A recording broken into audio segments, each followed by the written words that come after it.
Bonjour à tous et bienvenue sur la chaîne du potager du barbu.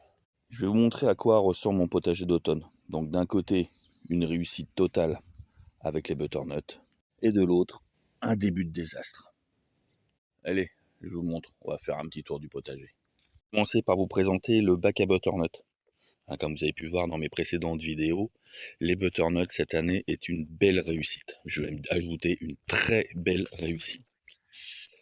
Il s'agit juste de ce bac-là qui était en fond du potager. Vous voyez sur l'arrière le terrain. Donc il fait 1 mètre sur 50 cm. Et j'ai mis que 2 plants.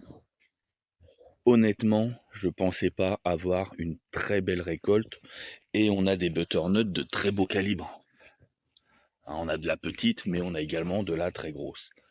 Une belle réussite pour cette année. Je vais renouveler l'année prochaine en switchant de bac. Les butternuts, au lieu d'être dans ce bac-là, vont passer dans ce bac ici. Fait que vous voyez, je pourrais peut-être en mettre un peu plus, je suis même quasiment sûr, ou ajouter une autre variété de courges. Ce bac-là avait accueilli les tomates cette année.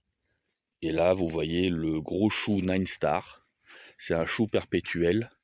Voilà, j'ai ensuite fait 3 bacs d'épinards, donc 2 bacs où j'avais fait les semis en pot. Et je suis venu après les repiquer dans ces 2 bacs-là. Les récoltes ont déjà commencé. Et j'ai un autre bac là-bas où j'ai fait les semis en direct, où les récoltes seront d'ici 15 jours. Le bac de navet qu'il va falloir que j'éclaircisse. Et j'ai essayé cette année les choux chinois dans ce bac-là et dans celui-là. Et ça se passe pas vraiment très bien. Ils sont en train de se faire la guerre avec les limaces. Bac-là, il y avait des pieds de tomates et du basilic. Il me reste le gingembre myoga, de l'ail rocambole et un pied de Jack B. Little. Honnêtement, je l'avais mis un peu au hasard et une belle petite récolte, une petite dizaine de petites courges qui sont prêtes à être récoltées. Honnêtement, moi ce que j'adore, c'est qu'une simple graine de rien du tout devient ça. Franchement, la nature elle est balèze. Alors ici, c'est le champ de bataille.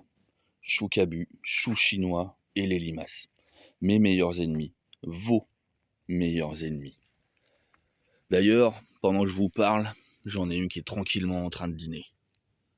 D'Ivoire, toi là, tu payes ton loyer, toi au moins? Sans déconner, on en est arrivé à parler aux limaces. J'ai essayé la cendre, j'ai essayé le marc de café, je les ai ramassés la nuit tombée, je les ai ramassés le matin, et elles sont toujours là.